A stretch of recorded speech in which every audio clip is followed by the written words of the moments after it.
So today you're going to find a value of x when given the proportion, or also known as the area. This is also called inverse norm.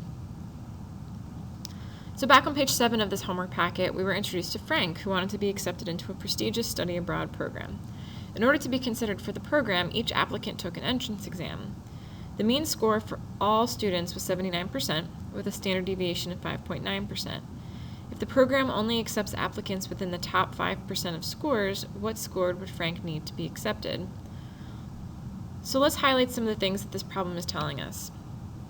First, we know that the mean score is 79%, and this is the mean for the entire group of students who took this, so it is a population mean and we use mu. We also know that the standard deviation of all the students is 5.9%. That is sigma. We're also told that in order to be in this program, applicants have to be in the top 5% of scores.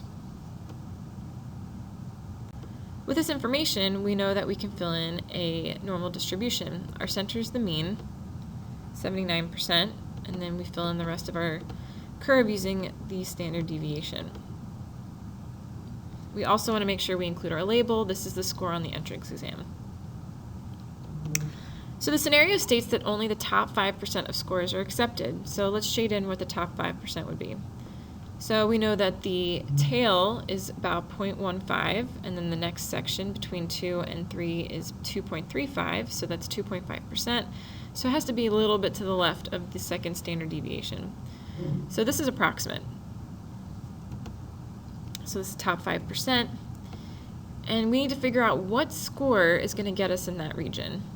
So we're looking for the x value, something between 84.9% and 90.8%. So in this problem, we're working backwards. Before, we knew what the x value was, we knew what the data point was, and we found the percentile.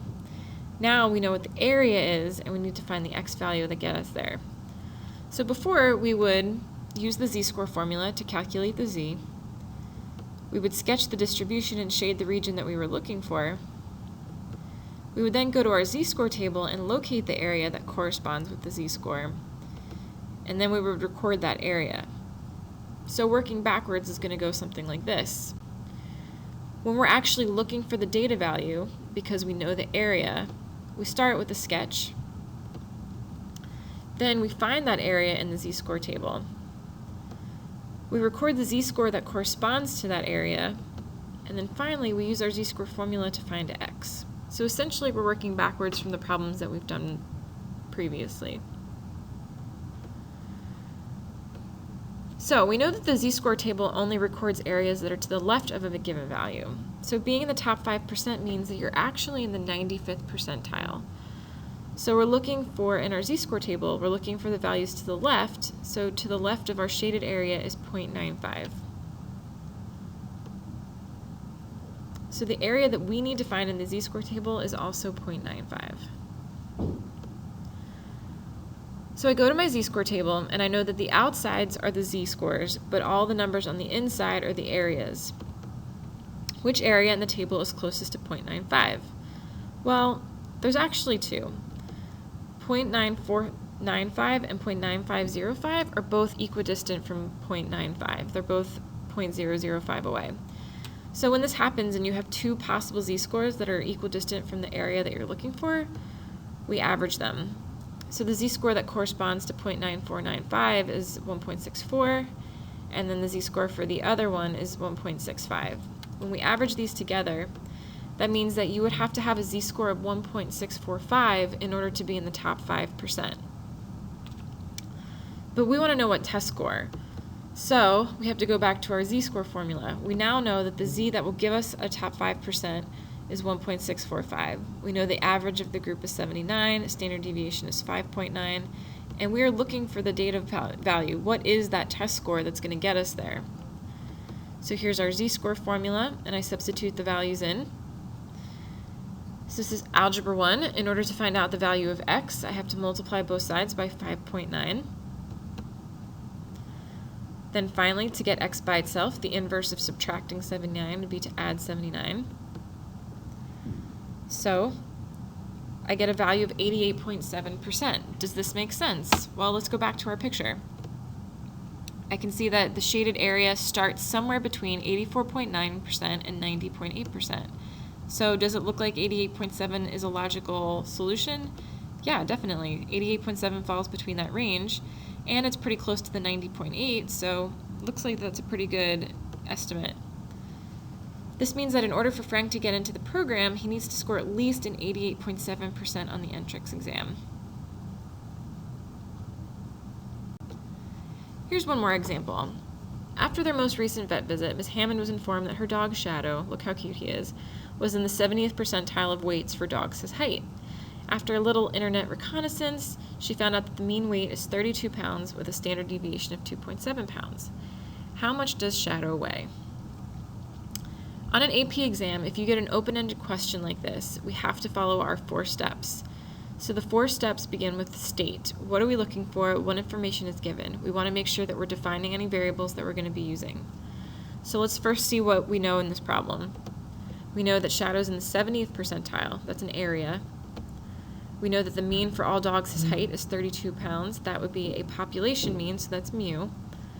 And the standard deviation for all the dogs his weight or his height is 2.7 pounds, so that's going to be sigma. In this problem, we're going to say x is the amount that Shadow weighs.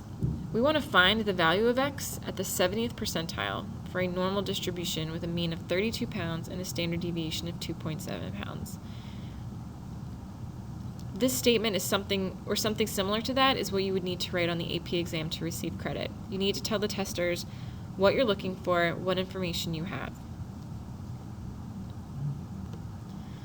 So with this information, we know we can fill in a normal distribution. So we have to make sure to include our labels, dog weights, and I made sure to include that in pounds. We know that the mean is 32, and the standard deviation will give us the rest of the data.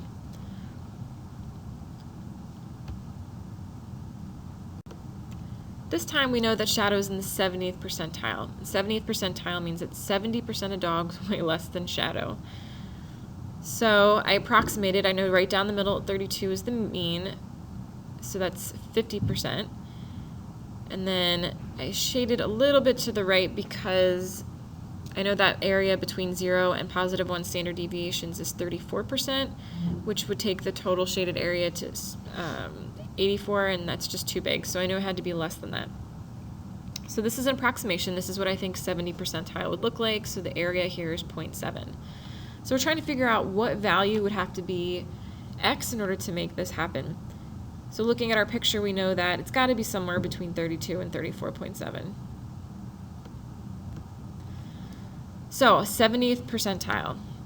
The closest number to the 70th percentile is 0.6985. That is only 0.0015 away from 0.7. Whereas the other one, 0.7019, is 0.0019 away from 0.7. So the z-score we want to use is 0.52. So we know the z-score, we know the average of all the dogs in the population, we know the standard deviation, and we are looking for the value of x. Here's our z-score formula. I substitute the necessary values, and with my algebra skills, I know that I have to multiply both sides by 2.7 to get rid of the denominator. Then finally, to get x by itself, the inverse of subtraction is addition, so we add 32 to both sides. And it turns out that Shadow probably weighs around 33.4 pounds. This makes sense because if you look back at our picture, we know it had to be between 32 and 34.7. So in conclusion, we want to make sure that we are putting our answer back in context. So in order for Shadow to be in the 70th percentile of weight for dogs his height, Shadow would have to weigh approximately 33.4 pounds.